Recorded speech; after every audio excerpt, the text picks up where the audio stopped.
안녕하십니까. 2025년 1회 고졸 검정고시 사회과목 해설을 맡은 장현영입니다. 시험 잘 보셨는지 모르겠어요. 시험을 보신 분도 계실 것이고, 그 다음에 아무래도 이 영상을 보시는 분들은 향후에 2회차나 그 이후의 시험들을 대비하시기 위해서 아마 보시는 분들이 많을 겁니다. 이번 회차의 특징은 기존 기출문제 유형은 계속 출제가 되었지만 몇몇 문제들에서 새로운 주제들이 출제가 되었었어요. 그래서 당황하시는 분들도 계셨을 것 같고 낯설어하는 분들도 조금 있으셨을 것 같습니다. 이번 시간 저와 함께 문제들 살펴보시면서 어떤 식으로 문제가 출제되었고 어떤 부분을 보완해야 하는지 함께 살펴보는 시간 갖도록 하겠습니다. 바로 들어가겠습니다. 1번 문제. 자, 다음에 설명하는 인간 사회 환경을 바라보는 관점으로 적절한 것을 고르시오. 자, 인간 사회 환경을 바라보는 관점이라고 했어요. 약간 특이하죠. 새롭고. 왜냐하면 이제까지 1단원에서 문제가 출제될 경우에는 주로 행복 관련된 주제가 출제가 되었습니다. 관점을 묻는 경우는 거의 없었어요. 근데 이번에는 이제 행복 대신에 이제 관점이 출제가 되었고요. 그래서 관점이라고 얘기하면 크게 시간적 관점, 공간적 관점, 사회적 관점, 윤리적 관점, 통합적 관점, 이렇게 5가지가 있습니다. 그러니까 깊게 내용을 보실 필요는 없겠고 각 관점의 특징들을 구별해 주실 수 있으면 충분합니다. 그래서 내용을 보시면 시대적 배경과 맥락을 살펴보고 있고 과거, 현재, 미래를 살펴보고 있대요. 자, 이 과거, 현재, 미래를 우리가 뭐라고 합니까? 시간의 흐름이라고 해요. 그러니까 사회 문제를 혹은 사회 현상을 시간의 흐름의 관점에서 살펴보겠다. 그렇다면 시간, 공간, 사회, 윤리, 통합 중에서 시간의 흐름이랑 관련되는 게 뭐겠습니까? 시간적 관점이 되겠죠. 정답은 3번 시간적 관점이 될 텐데, 공간적 관점은 주로 장소와 환경적인 측면에서 사회 현상을 살펴보는 걸 얘기를 합니다. 사회적 관점은 제도나 법률, 정책적인 측면에서 사회 문제를 살펴보는 방식이에요. 윤리적 관점은 도덕적인 평가와 관련해서 사회 현상을 살펴보는 것이고요. 통합적 관점은 이 4가지 관점을 모두 함께 하는 방식을 얘기합니다. 통합적 관점을 하는 이유는 각 관점의 한계를 보완하고 사회문화 현상에 대한 종합적이고 다각적인 이해를 위해서 모든 관점을 통합적으로 적용을 해보자 라는 뜻입니다. 정답은 3번 시간적 관점 되겠고요. 각각의 관점들, 특징들을 구별할 수 있도록 숙지해 주시면 되겠습니다. 넘어가겠습니다. 2번 문제. 자, 바로 기후 문제가 나왔어요. 기후 문제는 단골 출제 주제 중에 하나이죠. 그렇기 때문에 2번에 별표 하나를 치겠습니다. 자, 기후 관련해서. 자, 기후는 크게 열대, 건조, 온대, 냉대, 한대 기후. 이렇게가 있겠죠. 자, 바로 내용을 보시면 일교차가 매우 크대요. 낮에는 뜨겁고 밤에는 추워집니다. 강수량이 매우 적다. 비가 적게 와요. 그 다음 모래바람이 분답니다. 주로 초원과 사막이 해당해요. 자, 생활 양식을 보시면 온몸을 감싸놓은 평평한 지붕, 좁은 골목, 흙 벽돌집. 특히 그림을 보시면 벽돌 모양으로 집이 생겼어요. 그죠? 자, 이런 특징을 보이는 기후를 우리는 건조기후라고 얘기를 합니다. 그래서 정답은 2번 건조기후가 될 텐데 나머지 기후들의 특징들도 같이 기억을 해주셔야 돼요. 열대기후의 경우에는 가장 중요한 특징으로 주거상의 특징으로 급경사지붕 그리고 고상가옥의 형태가 나타난다는 것. 이외에 다른 특징들도 숙지를 해주셔야 됩니다. 온대와 냉대는 사실상 출제되는 경우가 거의 없기는 한데 온대, 냉대는 가장 큰 특징으로 사계절의 변화가 뚜렷하다는 특징이 있습니다. 기억을 해주시면 돼요. 자, 넘어가겠습니다. 3번 문제. 다음 사례에 나타난 자연관으로 옳은 것을 고르시오. 자, 자연관 문제가 나왔습니다. 사회 과목에서 자연관을 물을 때는 쉬운 문제죠. 도덕에서는 자연관을 묻는다면 조금 어렵겠지만 사회 과목에서는 자연관은 그나마 무난한 주제 중에 하나예요. 만약에 문제에서 자연과를 묻는다면 정답은 생태 중심주의이거나 인간 중심주의입니다. 대부분 그래요. 왜냐하면 사회 과목에서는 인간 중심주의와 생태 중심주의 두 가지를 얘기하기 때문에 도덕에서는 동물 중심주의나 생명 중심주의가 있죠. 그러나 사회에서는 이 두 가지만 주의해서 구별을 해주시면 됩니다. 자, 내용을 보면 황폐화된 숲을 복원한대요. 숲을 복원하고 자, 자연을 있는 그대로 보존하려는 국립공원 정책, 그 다음 태양열, 신재생에너지죠. 자연과 어울리는 주거 환경을 조성하겠다. 그렇다면 이 본문에서 모두 얘기하는 건 인간과 자연의 조화, 공존에 대해서 얘기하는 입장이다 라는 걸 알 수가 있어요. 그렇다면 인간 중심주의와 생태 중심주의에서 인간과 자연의 조화, 공존을 강조하는 쪽은 2번 생태 중심주의가 적절할 것입니다. 자, 그러면 인간 중심주의는 무엇이냐? 인간 중심주의는 인간의 이익, 편의를 강조하는 입장입니다. 그렇기 때문에 자연은 도구에 불과합니다 라고 보는 관점이 되겠죠. 정반대의 입장이 인간 중심주의예요. 기억을 잘 해주시면 좋겠습니다. 넘어가서 4번 문제 바로 보도록 할게요. 자, 다음 기억에 들어갈 내용으로 적절하지 않은 것을 찾으라고 합니다. 적절하지 않은 이라는 표현이 나왔어요. 매번 강조드리지만 적절하지 않은, 아닌 것은 이라는 표현이 나온다면 표시를 하시고 푸는 연습을 해 주셨으면 좋겠습니다. 자, 환경 문제가 주제인데 이번에는 환경 문제가 무난하게 나왔어요. 그러니까 기존에는 환경 문제의 구체적인 예시나 원인이나 해결 방법에 대해서 물었습니다. 주로 지구온난화, 사막화와 관련된 문제가 출제되었다면 이번에는 환경 문제 전반과 관련된 해결 방법을 알고 있느냐라고 물었어요. 자, 특히 우리는 기업이 해야 되는 노력에 적절하지 않은 걸 찾으라고 얘기를 합니다. 자, 기업은 주로 생산과 공급을 담당하고요. 투자와 개발을 담당하는 게 기업의 역할입니다.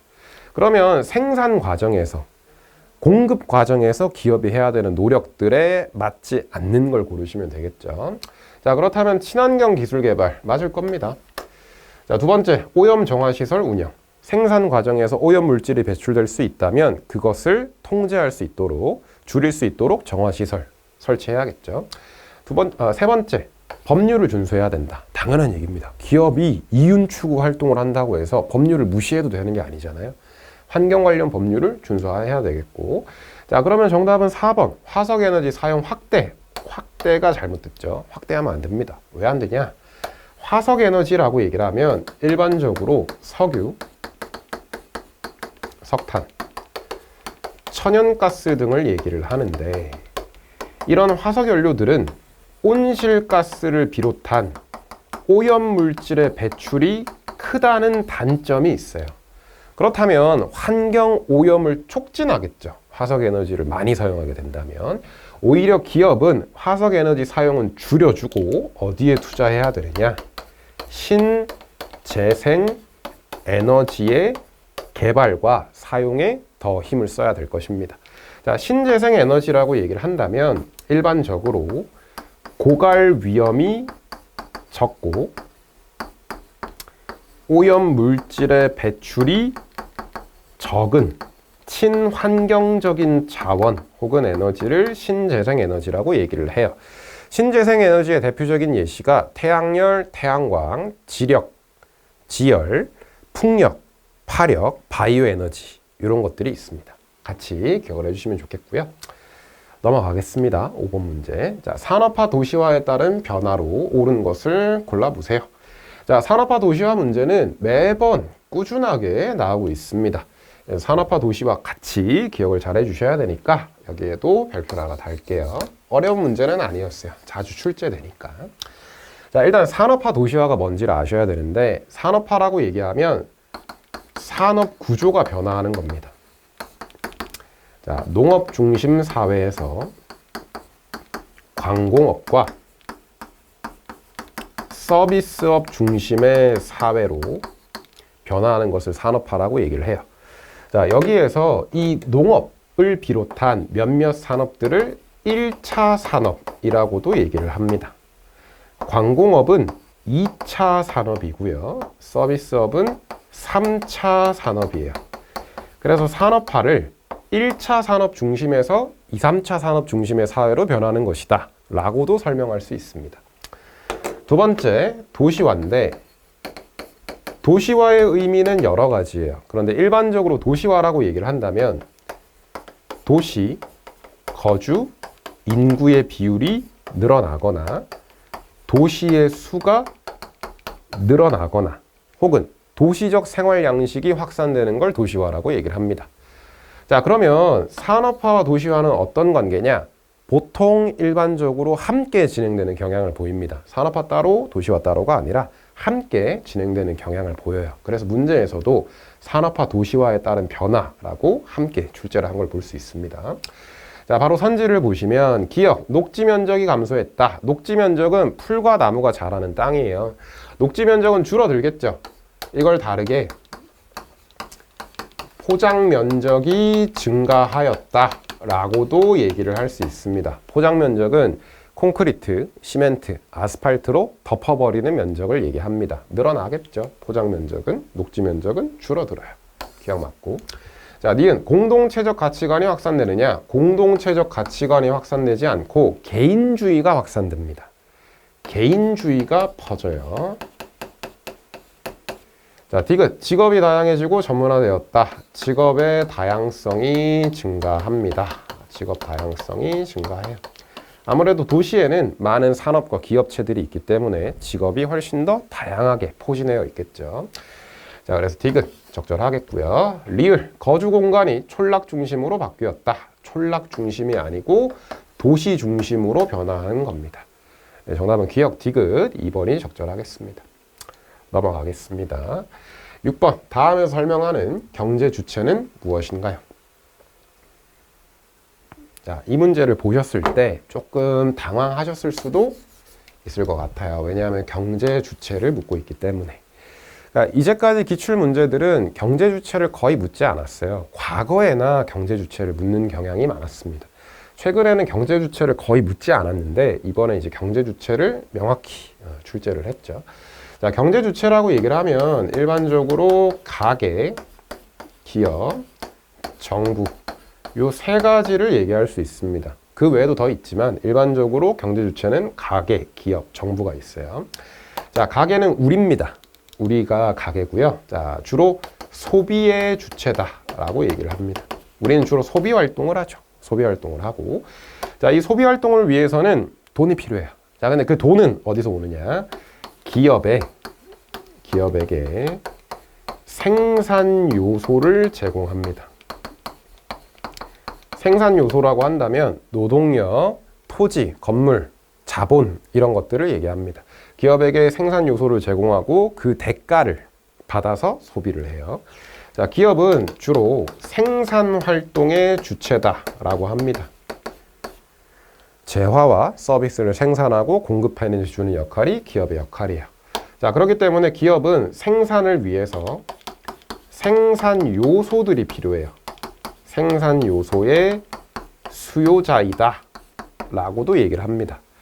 그러면 가계는 기업의 생산 요소를 제공하고 기업은 임금을 비롯한 분배를 해줘요. 생산과 소비가 서로 일어나겠죠. 이런 관계입니다. 자, 정부는 소비와 생산을 함께 담당합니다. 아무래도 이제 정부는 국가니까 좀 더 큰 차원에서 경제 활동을 하겠죠. 주로 어떤 일을 하냐면 시장을 관리, 감독, 규제하는 역할을 해주고요. 각종 정책과 법률을 입안해서 시장이 건전하게 운영될 수 있도록 케어를 해줍니다. 자, 특히 정부는 기억하셔야 될 게 공공재 생산과 공급을 담당한다는 중요한 역할을 정부가 해줍니다. 기본적으로 경제 주체에 관련된 내용들을 숙지를 해 주시고요. 자, 그럼 내용을 보시면 이윤 극대화를 목적으로 합니다. 돈을 벌기 위해서 설립되었습니다. 이 얘기예요.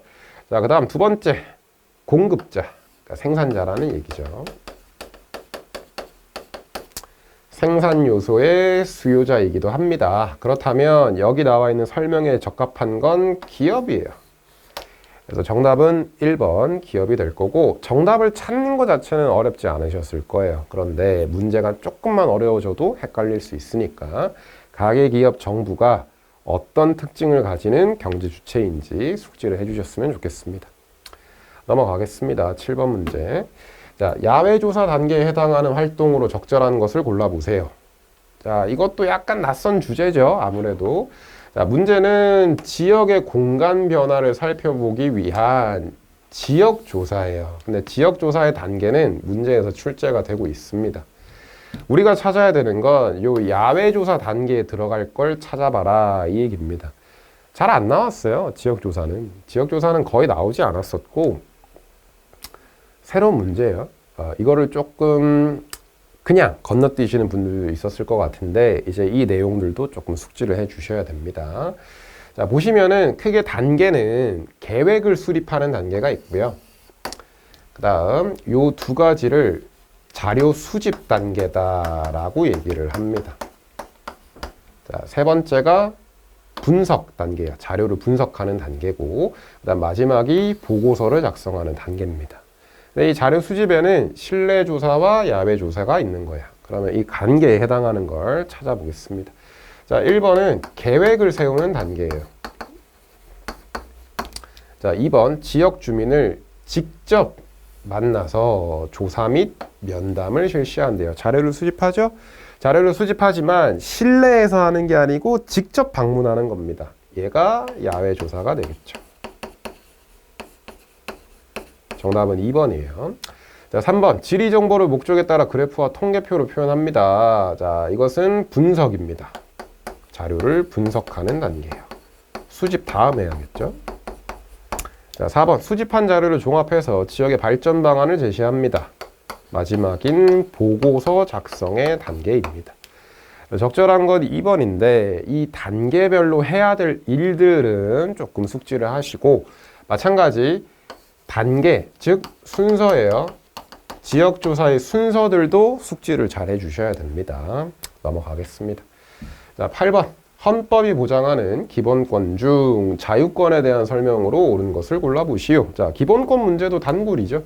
이 중에서도 자유권에 대해서 묻고 있는데, 자, 기본권이라는 주제가 나온다면 여러분이 떠올리셔야 될 거, 자유권, 평등권,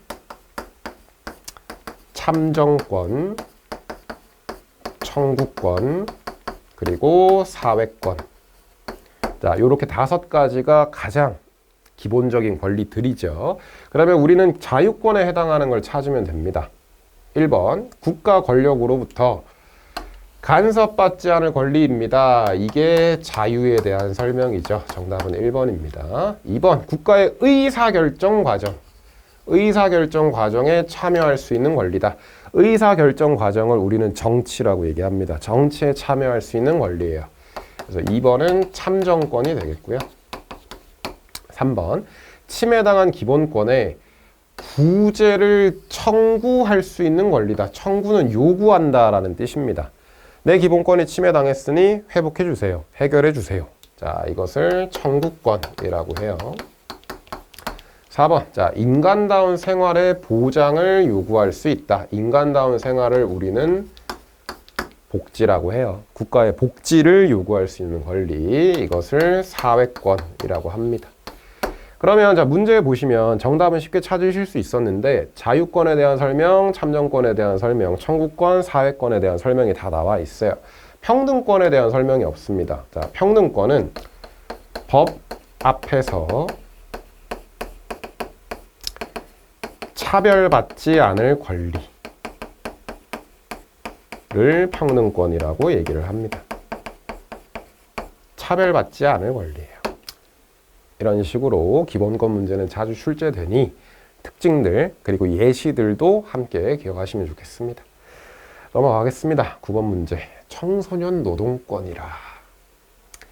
자, 청소년 노동권 문제가 얼마 만에 나왔는지 기억도 안 나요. 너무 오랜만에 나왔어요. 청소년 노동권 문제가. 이제까지 거의 출제가 되지 않았습니다. 청소년 노동권 문제는. 근데 이번에 청소년 노동권 문제가 새롭게 출제가 되었어요.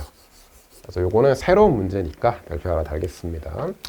자, 청소년이 일을 할 수 있죠. 하지만 제한적인 사항들, 조건들이 있습니다. 그 제한 사항들을 잘 숙지하고 있느냐를 묻고 있는 문제예요. 자, 첫 번째, 근로계약서 당연히 작성해야 됩니다. 모든 근로자 근로계약서를 작성을 해야 돼요. 그렇죠? 자, 그 다음 두 번째, 최저임금의 적용을 받을 수 있어요. 나이가 어리다고 청소년이라고 해서 최저임금을 적용받지 못하는 게 아닙니다. 최저임금은 적용이 돼야 돼요. 그게 법으로 정해진 기준이니까. 자, 디귿. 위험한 일이나 유해업종의 일을 할 수가 없죠. 모든 일을 할 수가 없어요. 청소년들은 유해업종이나 위험한 일 혹은 밤 10시 이후에는 일을 할 수가 없습니다. 맞죠? 자, 리을. 임금은 부모 또는 법정 대리인에게 지급해야 한다. 잘못됐어요. 잘못됐어요. 임금은 내가 노동력을 제공하고 혹은 노동의 대가로서 받는 것을 임금이라고 합니다. 쉽게 얘기하면 월급이죠. 자, 그 월급을 청소년이라는 이유로 일하지 않은 부모나 법정 대리인에게 주느냐? 잘못될 수 있어요. 모든 원칙은, 경제활동의 원칙은 노동의 주체가 그 대가를 받는 겁니다. 청소년이라고 해서 청소년이 일했는데 대리인이나 보호자에게 준다? 잘못될 수 있어요. 청소년이라도 직접 임금을 줘야 됩니다. 자, 정답은 기역과 디귿 2번이 되겠습니다. 내용은 어렵지 않은데 혹시라도 헷갈리실 수 있으니까 관련된 내용을 좀 같이 보완을 해주시고요. 여기서 참고로 몇 가지만 더 말씀을 드리면 문제에서는 언급되지 않았는데 만 15세 미만은 15세 미만은 일하지 못합니다. 원칙적으로 그래요. 원칙적으로. 만 15세 미만은 일할 수가 없어요. 물론 예외적인 조건이 있기는 하지만 일반적으로는 만 15세 미만은 일할 수가 없다라고 생각을 해주시면 되겠습니다. 알아두시고요. 자, 넘어가겠습니다. 10번. 다음 기역에 들어갈 용어는 무엇인가? 무한한 욕구에 비해 자원이 상대적으로 부족합니다. 자, 이것을 희소하다라고 해요. 자, 그러면 이 상태를 자원의 땡땡땡이라고 한다면 희소한 거니까 희소성이 되겠죠. 정답은 4번입니다. 4번인데 자, 여기서 같이 기억을 좀 해주실 것. 우리 욕구는 무한한데 그 욕구를 충족하기에는 자원이 충분하지가 않아요. 그렇기 때문에 우리는 이 희소성 때문에 뭘 해야 하느냐? 합리적 선택이 필요합니다. 무엇을 얻기 위해 무엇을 포기해야 할지를 계속 고려를 해야 해요. 자, 합리적 선택은 이렇게 얘기할 수 있겠죠. 비용과 편익을 고려하여 뭐가 큰 걸 선택해라, 편익이 큰 걸 선택해라. 왜? 우리가 모든 것들을 얻을 수가 없기 때문에 포기해야 되는 것들이 있잖아요. 그 포기해야 되는 것들을 우리는 비용이라고 얘기를 하고 선택을 통해 얻게 되는 이익을 편익이라고 합니다. 왜 이런 선택을 해야 되나요? 희소하니까요. 기억하시고요. 자, 넘어가겠습니다. 11번. 정보화로 인한 생활의 변화로 옳은 것을 골라보세요. 자, 정보화 관련 주제가 나왔고요. 정보화 관련 주제는 매번 출제되고 있습니다. 어려운 건 아니지만 매번 출제되는 주제니까 기억을 해주시고요. 자, 정보화는 인터넷, 컴퓨터, 스마트 기기의 보급으로 개인들이 지식과 정보에 쉽게 접근할 수 있고 일상생활의 지식과 정보의 가치가 매우 높아지는 것. 이걸 정보화라고 할 수 있겠죠. 여러 변화들이 나타났어요. 그죠? 자, 보면 기억, 가상공간을 통한 정보 교류의 감소가 아니죠. 늘어나요. 늘어나. 니은, 온라인 상점을 통한 물건 구매는 증가합니다. 뭐 여러분도 하시겠죠? 온라인 구매들 아니면 뭐 쿠팡이라든지 아니면 당이라든지 번장터라든지 뭐 이런 게 있을 겁니다. 자, 그다음 디귿. 원격 교육과 전자행정 서비스가 축소되는 게 아니라 확대되겠죠. 지금 여러분 원격 교육 하고 계시잖아요. 그죠? 자, 리을. 재택근무와 화상회의를 통한 업무가 활성화됩니다. 그러겠죠? 인터넷으로 혹은 컴퓨터로 스마트 기기로 소통할 수 있으니까. 자, 그래서 정답은 니은과 리을 3번이 되겠습니다. 어려울 거 없죠. 정보와 관련된 내용들은 쉬운 편이니까 천천히 보시면 되겠습니다. 자, 넘어가서 12번. 다음 상황을 배경으로 하여 등장한 경제체제는 무엇입니까? 자, 경제체제 문제 나왔네요. 자, 경제체제 문제가 맨 처음에 나왔을 때는 어려웠지만 이제는 기출에서 많이 언급이 되었기 때문에 여러분들도 이제 아마 잘 숙지하셨을 거라고 믿겠습니다. 자, 경제체제라고 얘기하면 결국 자본주의 얘기하는 거예요. 그러니까 자본주의 체제가 여러 가지로 발전을 해왔는데 그걸 구별할 수 있니? 라고 문제에서 묻고 있는 겁니다. 그래서 일단 순서부터 기억을 좀 하시면은 자본주의 체제는 상업 자본주의, 산업 자본주의, 독점 자본주의, 수정 자본주의, 그리고 신자유주의 요 흐름으로 발전해 왔다라고 일반적으로 얘기를 합니다. 자, 내용을 보면 문제에서 배경으로 하여 등장한 걸 묻고 있어요. 그럼 본문에선 배경을 얘기하고 있겠죠. 자, 보시면 1970년대 석유 파동, 자, 스태그플레이션이다. 자, 20세기 후반 정부의 과도한 시장 개입으로 정부 실패, 재정 악화가 발생했기 때문에 등장했다. 이렇게 얘기를 하고 있어요. 자, 그러면 이 정부 실패라는 말이 중요한 건데, 자, 정부 실패는 뭐냐? 앞에 나와 있습니다. 정부가 과도한 시장에 개입했다. 이게 정부 실패예요. 정부가 과도하게 개입했어. 그런데 해결되는 건 없어. 이걸 정부 실패라고 얘기를 합니다.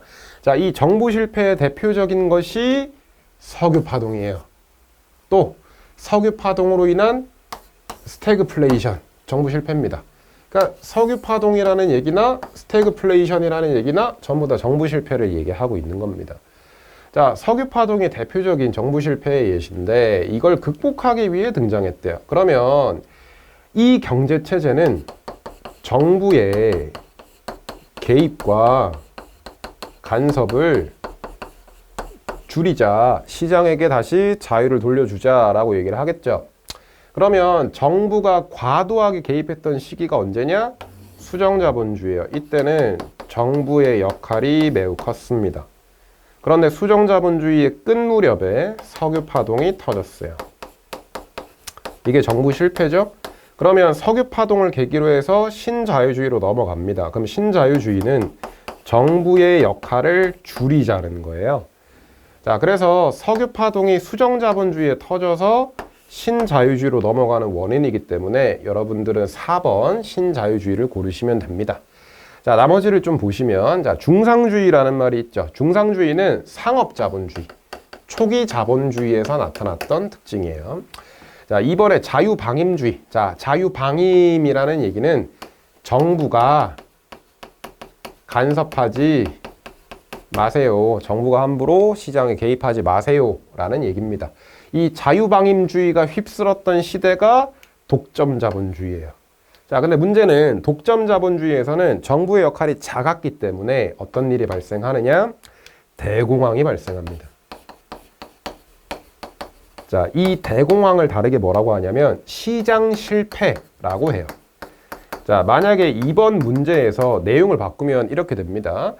대공황, 시장 실패를 극복하기 위해 등장했습니다. 라고 한다면 정답은 수정자본주의가 돼요. 근데 이번에는 석유 파동과 정부 실패를 극복하기 위해 등장했습니다. 라고 했기 때문에 신자유주의가 되는 겁니다. 그래서 수정자본주의랑 신자유주의를 잘 비교를 해주셔야 돼요. 이렇게 가는 거죠. 대공황, 수정자본주의, 석유파동, 신자유주의. 이렇게. 자, 넘어가겠습니다. 13번. 자, 다음 기억에 들어갈 용어는 무엇인가? 아, 이게 나오다니. 안 나왔었거든요. 안 나왔었는데 이번에 출제가 됐었어요.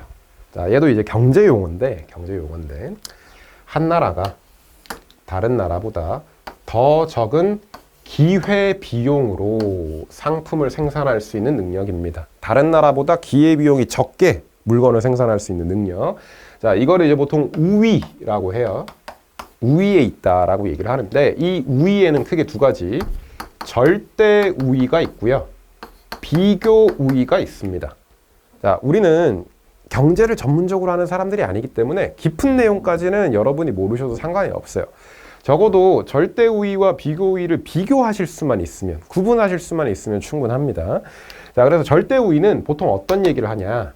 다른 나라보다 생산 비용이 적게 투입된다면 절대 우위에 있다라고 얘기를 해요. 그런데 비교 우위는 지금 본문에 나와 있듯이 다른 나라보다 기회 비용이 적게 발생한다면 비교 우위에 있다라고 얘기를 합니다. 지금 기회 비용이 더 적다라고 얘기를 했기 때문에 정답은 비교 우위가 되겠죠. 그래서 2번이 정답이 됩니다. 자, 나머지 내용들을 좀 보셔야 되는데 담합, 외부 효과는 모두 시장 실패 혹은 시장의 한계에 해당하는 내용들이 담합과 외부 효과예요. 시장 실패와 관련된 문제들도 계속 출제가 되었었는데 이번에는 직접적으로 출제되지는 않았어요. 자, 담합이라고 얘기한다면 생산자, 공급자들끼리 합의하는 것, 자기들의 이익을 지키기 위해서 합의하는 걸 담합이라고 합니다. 담합이 발생한다면 소비자가 피해 볼 수 있어요. 시장의 한계. 그다음 외부 효과라고 얘기를 하면 의도하지 않은 행위로 제3자에게 이익과 손해가 발생하지만 대가는 지불하거나 받지 않는 것. 이걸 외부 효과라고 합니다. 둘 다 시장 실패의 예시예요. 자, 인플레이션. 의미를 잘 알아두셔야 되는데, 자, 제가 아까 스태그플레이션 이게 나왔었고 이번에는 또 인플레이션이라는 말이 나왔어요. 요거를 이제 한번 잡고 갈게요. 자, 인플레이션이라고 얘기하면 여러 가지로 표현할 수 있겠지만 대표적으로 통화 가치가 하락한다 라고 표현을 합니다. 여기서 말하는 통화 가치는 화폐 가치예요. 화폐 가치. 돈의 가치가 떨어지는 것. 혹은 물가가 상승하는 것이라고도 얘기할 수 있습니다. 인플레이션은 화폐 가치가 낮아지거나 물가가 상승하는 경우, 이걸 인플레이션이라고 해요. 자, 그러면 아까 얘기했던 스태그플레이션은 뭔가요? 자, 스태그플레이션은 인플레이션의 한 종류라고 생각하시면 됩니다. 그런데 이 스태그플레이션이 최악이에요. 자, 스태그플레이션은 두 가지가 같이 일어나는 겁니다. 경기가 침체하면서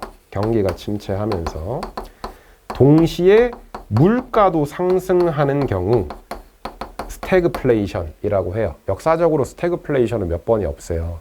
근데 이 스태그플레이션의 대표적인 게 우리가 아까 문제에서 살펴봤던 석유 파동입니다. 그 위에 뭐 대봉쇄라든지 대침체라든지 이런 것도 있기는 한데 스태그플레이션 의미까지 같이 기억을 해주시고요. 넘어가겠습니다. 자, 14번. 금융자산의 일반적인 특징으로 적절한 거 찾아보세요. 자, 금융자산이라고 얘기를 했으니까 당연히 경제 관련된 내용을 했는데 금융자산은 대표적으로 예금, 적금, 주식, 채권 이런 것들을 금융자산이라고 합니다. 자, 그럼 바로 내용을 한번 볼게요. 자, 1번. 채권은 정부나 공공기관에서는 발행할 수가 없지 않습니다. 채권은 개인, 정부, 공공기관, 심지어 회사도 다 발행할 수 있어요. 채권은 많은 사람들, 많은 주체들이 발행할 수 있습니다. 자, 2번. 예금은 원금 손실의 위험성이 가장 낮은 상품이죠. 다르게 얘기하면 안전성이 가장 높은 상품이에요. 예금은 예금자 보호법에 적용을 받기 때문에. 3번. 적금은 자금 조달을 목적으로 회사가 발행하는 증권이다. 자, 3번 선지는 적금에 대한 설명이 아니에요. 이건 주식에 대한 설명입니다. 회사가 발행하는 증권이다. 주식이죠. 주식. 자, 정답은 4번입니다. 자, 투자자가 배당 수익, 시세 차익을 얻을 수 있는 자산이다. 대신 주식의 경우에는 안전성이 낮죠. 변동성이 크기 때문에. 대신 그에 따른 수익성도 높게 기대할 수 있는 자산이죠. 이렇게 특징들 기억하시면 되겠습니다. 자, 넘어가서 15번. 기억에 들어갈 내용으로 옳은 것을 고르시오. 얘도 계속 나오는 주제 중에 하나죠. 자, 생활 유지 능력이 없거나 생활이 어려운 국민의 최저 생활을 보장하고 자립을 지원하는 공공부조다. 자, 공공부조라고 얘기하면 사회복지제도 얘기하는 거예요. 자, 그런데 이 사회복지제도에는 공공부조뿐만 아니고 사회보험, 사회서비스도 있겠죠. 문제가 요구하는 건 공공부조에 해당하는 종류예요.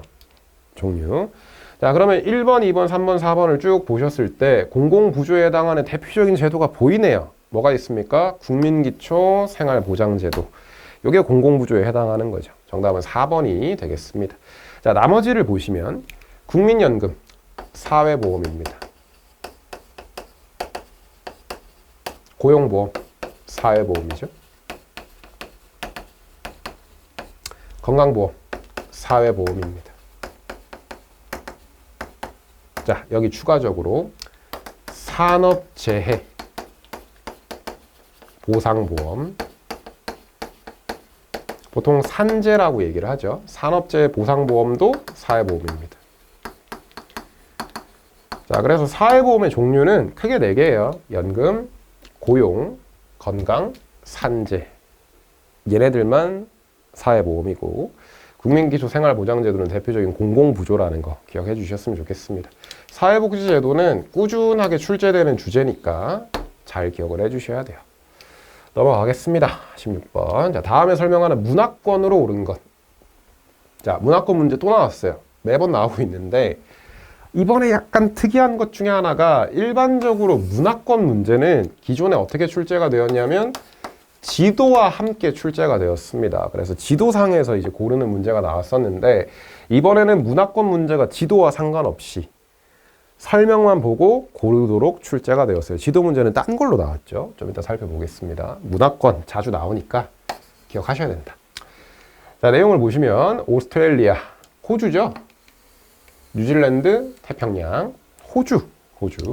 자, 영국의 영향을 받았고 그렇기 때문에 영어를 사용합니다. 그래서 우리가 어학연수 갈 때 이 지역으로 많이 가죠. 자, 다른 대륙들과 떨어져 있대요. 왜 떨어져 있죠? 여기를 뭐라 하냐? 오세아니아 문화권이라고 얘기합니다. 정답은 4번이에요. 4번. 자, 오세아니아 문화권의 특징 중에 하나가 상업적 농업과 목축업이 이루어진다는 것.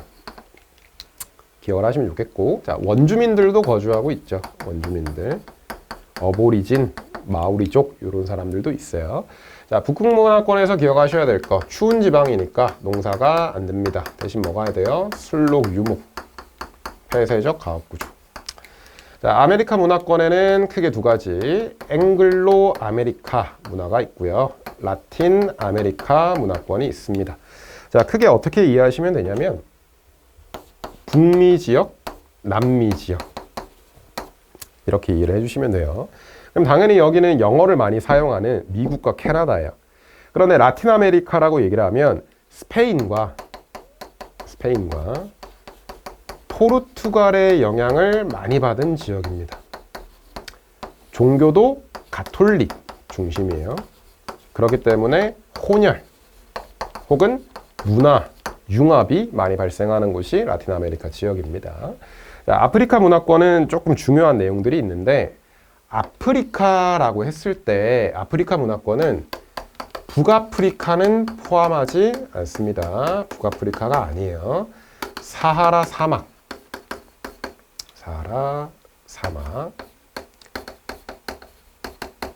이남 지역을 아프리카 문화권이라고 합니다.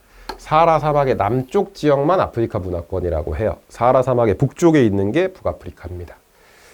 기억을 하시면 되겠어요. 문화권은 항상 나오니까 특징들 잘 기억을 해주시고, 자, 17번. 다음 중 힌두교의 일반적인 특징으로 옳은 것을 골라보세요. 종교 문제가 나왔습니다. 종교 문제도 빠짐없이 계속 단골로 출제가 되고 있으니까 잘 기억하시고, 종교가 나온다면 일반적으로 힌두교 아니면 이슬람의 특징을 묻고 있기 때문에 힌두교와 이슬람의 특징들은 잘 기억을 해주셔야 돼요. 자, 보겠습니다. 1번, 유일신을 믿는다. 이슬람이에요. 두 번째, 메카를 성지로 한다. 이슬람이에요. 소를 신성시해서 소고기를 먹지 않는다. 얘가 힌두교의 특징이죠. 3번이 정답. 자, 4번, 대표적인 종교 경관으로는 십자가를 세운 예배당이 있습니다. 이거는 그리스도교죠. 그리스도교. 적절하지 않아요. 자, 그래서 이슬람 관련된 키워드가 뭐가 있었냐? 나오지 않는 것만 얘기를 해드리면 할랄, 음식에 대한 금기, 라마단, 금식 기간, 모스크, 예배 드리는 곳. 이런 것들이 있습니다. 이슬람 하면은 이런 키워드들이 나올 수 있겠고, 자, 힌두교 관련해서는 어떤 얘기가 있을 수 있냐? 소를 먹지 않죠. 자, 이슬람은 돼지를 안 먹습니다. 돼지고기를 불결하게 여기기 때문에. 자, 힌두교에서는 이것 외에도 카스트, 신분제도, 그리고 겐지스 강에서의 종교의식 이런 것들이 있겠죠. 그래서 힌두교와 이슬람 구별 잘 기억하시고, 하나 더, 힌두교는 다신교 전통이에요. 신이 많습니다. 유일신은 그리스도교 혹은 이슬람에 해당하는 내용이라는 거. 힌두교는 다신교예요. 자, 넘어가겠습니다. 18번. 자, 다음 기억 니은에 들어갈 문화변동 양상은 무엇입니까? 자, 문화변동 계속 나오고 있어요. 문화변동 잘 기억하시고, 자, 문화변동 양상이라고 얘기하면 크게 세 가지예요. 동화, 병존, 융합. 이 세 가지를 얘기를 합니다. 자, 적절한 거 찾아라 이 얘기예요. 자, 기억을 보면 전통적인 부분에 서양의 것을 결합해서 새로운 것이 등장하였다. 이게 중요한 거죠. 전통과 서양을 결합해서 새로운 게 등장했다. 자, 이런 내용을 우리는 융합이라고 합니다. 기억에는 융합이 들어가야 돼요. 융합. 자, 니은 보시면, 자, 라틴 아메리카 지역 원주민들이 자신들의 언어 대신에 식민 지배한 에스파냐나 포르투갈의 언어를 사용하고 있습니다. 자기의 언어는 사라졌어요. 대신 스페인어나 포르투갈어를 사용한대요. 이걸 우린 뭐라고 하냐? 동화라고 얘기를 합니다.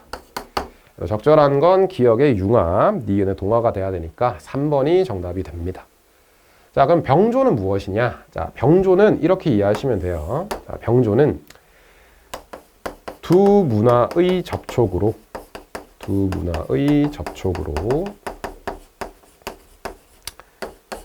나란히 공존하게 된 것. 서로 다른 두 문화가 나란히 공존하면 병존이 됩니다. 그럼 융합이랑 무슨 차이가 있나요? 자, 융합이라고 얘기를 하면, 자, 전통 혹은 우리 문화와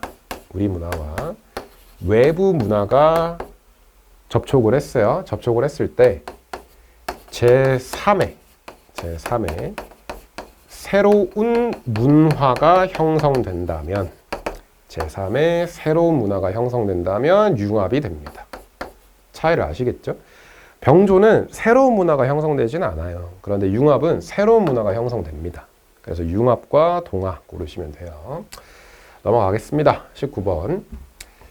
대화 속 을의 입장에 해당하는 문화이의 태도는 무엇입니까? 문화이의 태도 매번 나오죠. 매번 나오고 잘 숙지하셔야 됩니다. 자, 갑을 보면 외국에 갔더니 손으로 음식을 먹더라. 젓가락이나 포크를 쓰지 않다니 참 비위생적이야 라고 해요. 이거는 누구 입장에서? 우리 입장에서, 자기 입장에서 얘기를 해요. 그래서 요거는 자문화 중심주의적 입장이겠죠.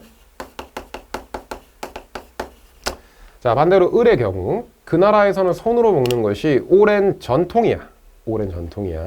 위생적으로 먹을 수 있는 방법도 갖춰져 있고 그 사회 맥락과 환경을 고려해서 이해해야 해라고 얘기를 합니다. 문화를 그 상대방의 맥락에서 이해해줘라. 평가하지 말고 이해해줘라 라고 얘기를 한다면 얘는 상대주의적인 관점이에요.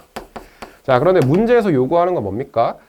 을의 입장을 찾으라고 했으니 정답은 문화 상대주의 고르시면 됩니다. 2번이 정답이 돼요. 자, 여기에서 사대주의와 제국주의 기억을 좀 하셔야 되는데 사대주의는 자문화를 낮게 여기는 겁니다. 외부 문화를 좋게 보고 자문화를 낮춰보는 거예요. 자, 3번의 문화 제국주의는 어떤 게 변질될 수 있냐면 자문화 중심주의의 하나의 예시입니다. 자문화 중심주의의 한 종류라고 생각하시면 돼요. 자, 문화 제국주의는 타국의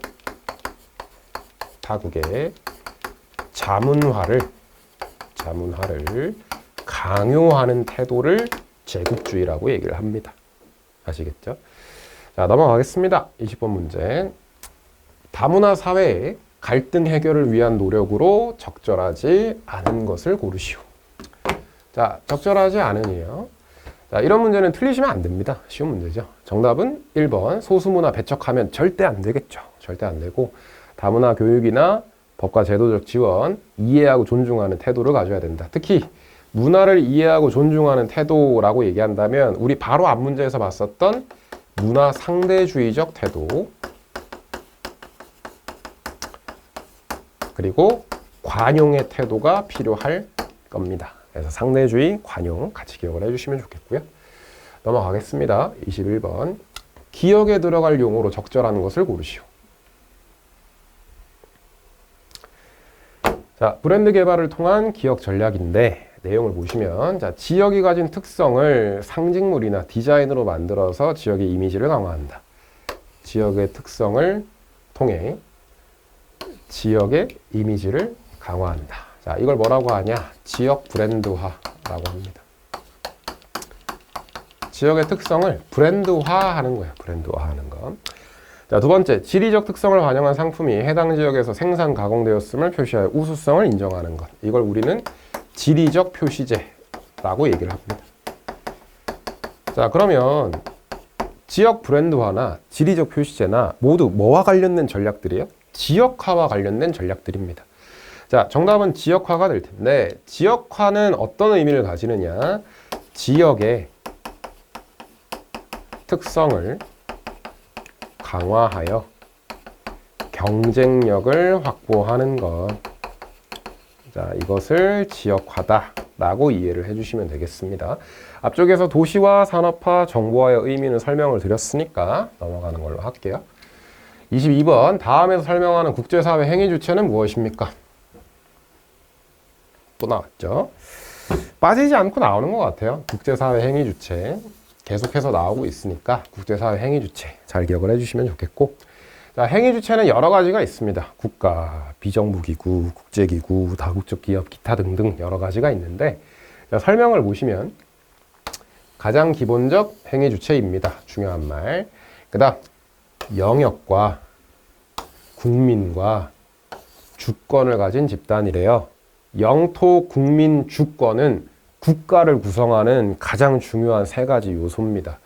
가장 기본적 행위 주체이고 영토, 국민, 주권을 가졌다면 국가에 대한 설명이에요. 정답은 1번이 될 텐데, 자, 국제연합을 우리는 보통 UN이라고 하죠. UN과 같은 이런 것들을 자, 국제기구라고 얘기를 합니다.